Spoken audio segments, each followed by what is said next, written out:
It's the largest cryptocurrency exchange, is Binance. They were supposed to leave communist China in 2021, and yet they're still there. 2 years later, again, $90 billion of cryptocurrency-related assets in China in a single month. I mean, that's not over a long period of time. That's 1 month. And so let me ask you about this, because Congress is now investigating some of these things on the special committee on the CCP. How important do you think the investigations are by Congress? How important is it to expose these things? And do we think we'll ever get to the truth? That's the real question. Will we get to the truth? Well, I think that at least the Congress has now started to realize the problem came directly from the CCP. It's not just the Binance, right? They were conducting investigations on BlackRock and Morgan Stanley as well.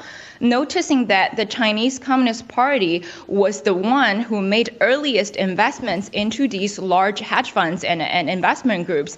And these investment groups utilize United States pension funds to support PLA-related activities and human rights abuses activities in communist China. How ridiculous it is, right? So I think that the United States definitely need an answer from it. And how deep the investigation would be going, this is something that I think the United States citizens should be paying attention to.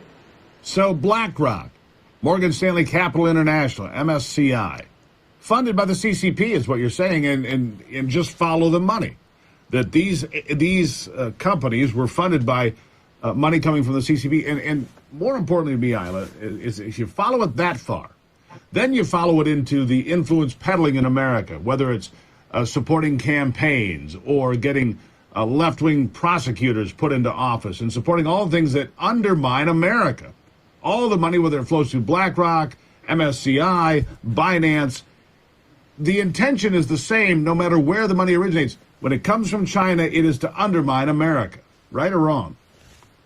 Right, Steve. And I think that the ultimate purpose was to crack down and to bring catastrophes, into the Western's financial systems. That the USDT, digital currencies, or the USDC, was backed by BlackRock in the old days. And Miles was the first one to warn the United States that both USDT and USDC were highly likely to go into collapse and bringing a huge financial tsunami into the West, right? And I think ultimately these problems goes back to the Chinese Communist Party and its infiltration strategy into the United States.